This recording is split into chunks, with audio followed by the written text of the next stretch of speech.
جو لوگ مصیبتوں کو برا سمجھتے ہیں، ایک صحابی تھے، ان کی شادی ہو گئی ایک صحابیہ سے، نکاح ہوا تھا مدینے میں، سال بھر خوشحالی سے گزرتے رہے، بہت اچھے دن گزرے۔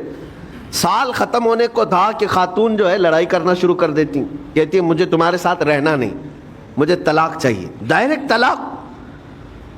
تو صحابی نے کہا ہوا کیا؟ وہ صحابیہ کہتی تھی نہیں مجھے تمہارے ساتھ رہنا نہیں۔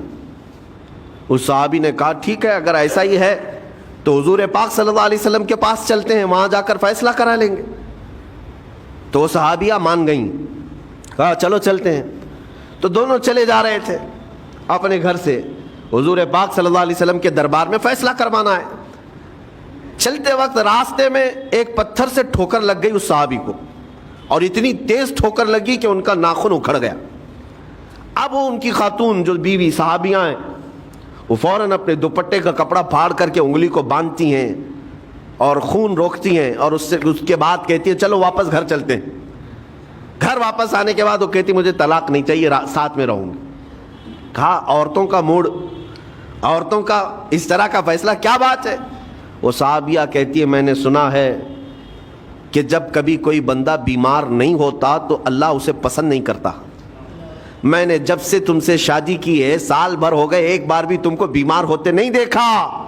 مجھے ایسا لگنے لگا کہ کہیں تم اللہ کے ناپسندیدہ بندے تو نہیں ہو، اس لیے میں تمہارے ساتھ نہیں رہنا چاہتی تھی۔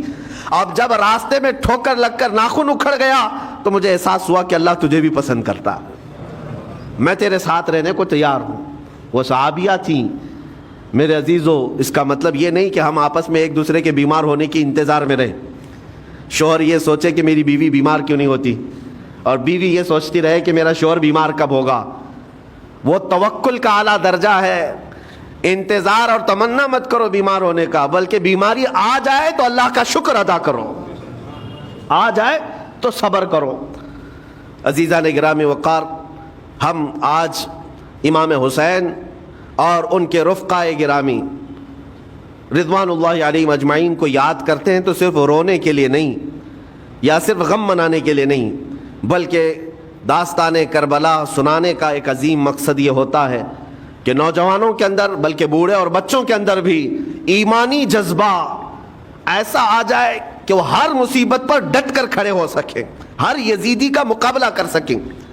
ایک تو اس کا میسج یہ ہے، اور دوسرا میسج یہ ہے کہ چاہے جیسی بھی مصیبتیں آئیں ایمان کے ساتھ رہنا ہے، صبر اور شکر کو ہرگز نہیں چھوڑنا ہے۔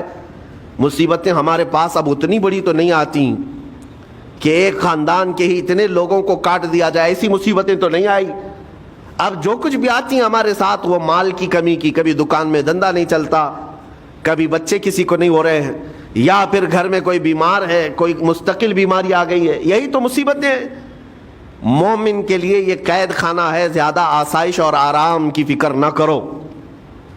یہ دنیا مومن کے لیے قید خانہ ہے۔ اسی لیے شاعر نے کیا خوب کہا، جب کسی کا انتقال ہوتا ہے، ایک سچے مومن کا انتقال ہوتا ہے، تو لوگ کہتے فلاں مر گیا فلاں مر گیا، تو ایک شاعر نے بہت اچھے انداز سے کہا ہے کہ کون کہتا ہے کہ مومن مر گیا؟ جو سچا مومن ہے اس کے لیے کہہ رہا ہوں۔ وہ شاعر نے کہا کون کہتا ہے کہ مومن مر گیا؟ قید سے چھوٹا وہ اپنے گھر گیا۔ حقیقت تو یہ، قید سے چھوٹا وہ اپنے گھر گیا۔